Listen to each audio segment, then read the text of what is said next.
एक समय की बात है। एक कौवा बहुत ही भूखा था। वह जंगल में उड़ते उड़ते एक गांव के पास पहुंचा। वहां उसने देखा कि एक किसान अपने खेत में काम कर रहा था और उसके पास एक बाल्टी में पानी था। कौवे ने सोचा, अगर मैं थोड़ा पानी पी लूं, तो मेरी प्यास बुझ जाएगी।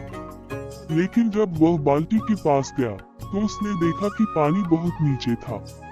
कौवा चिंता में था कि कैसे वह पानी तक पहुंच पाएगा। तभी उसे एक आइडिया आया। उसने कुछ छोटे छोटे पत्थर उठाए और उन्हें बाल्टी में डालना शुरू किया। जैसे जैसे वह पत्थर डालता गया, पानी धीरे धीरे ऊपर आने लगा। आखिरकार पानी इतना ऊपर आ गया कि कौवा उसे पी सका। इस घटना से उसने एक महत्वपूर्ण सीख ली।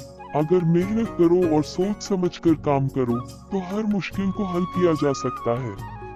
उस दिन से कौवा हमेशा याद रखता था कि धैर्य और बुद्धिमानी से काम करने पर सफलता अवश्य मिलती है।